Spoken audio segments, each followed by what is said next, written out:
सरकार पाटा सेन खन चलुआकना सनाम घारज को लगिनते सरकारी पैखाना व्यवस्था आदो ओनारे असरियत तेहन अतु दिसम रे अडी निधन नाचार के नेल नाम अकना पैखाना ओड़ा सुमुंग ᱧᱩᱛᱩᱢ गे पैखाना ओड़ा को बनाव आको कना मेनते बड़ाय अकना दिनम जीवन रे टंडी जोंग लगिनते गानो लेका के व्यवहार बांग गानो कना मेनते अतु होड़ को लय अकड़ा नोंकान ᱧᱩᱛᱩᱢ सुमुंग पैखाना बनाव कमिहरा जहां दो चेत उचित कमी रेगे बांग लगाव कना जहां दो थेन सरकारी कमी आर योजना साधारण अतु दिसम होड़ को दिनम जीव रे फेल अकना आदो नोंकान घटन ओडिशा पोनत केवंझर जिला सारपोड़ा ब्लॉक दुदुनाड़ी अतु ग्राम रे नेल नाम अकना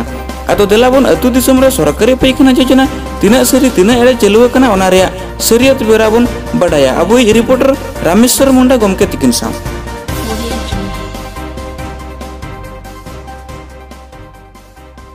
टोला रे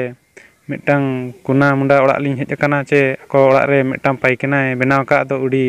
बाय पसंद लेकाय बनाव का तो ओना खातिर तेहन इनी सला दुब अकना कुना उनिया मचा खन बन आंजमा तो किना पैखाना चे लेका बनाव का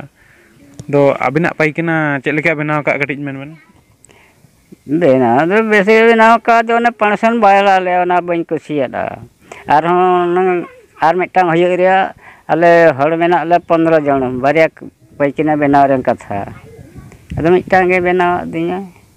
ओना पैखाना दो माने चेत जिनिस बेस धारा बाय कमिया का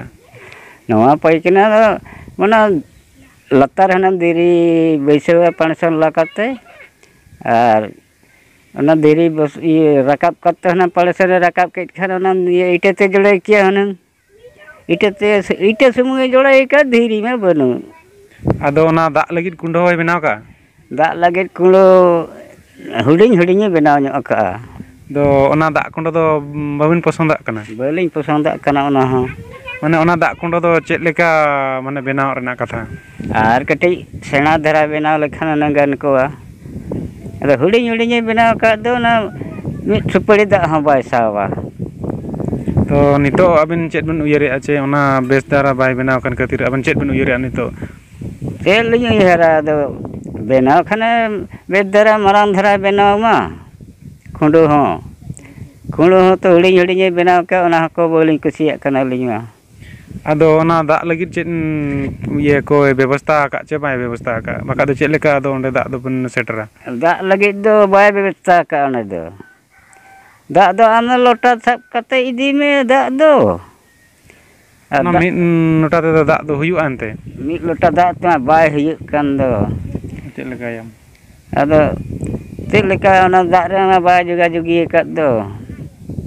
जुदी ओना बनाव किया ओना खातिर आपे तिने खुशी मेना पे केवंझर सारपोड़ा ब्लॉक खन रामेश्वर मुंडा तिकिना रिपोर्ट सरना मीडिया।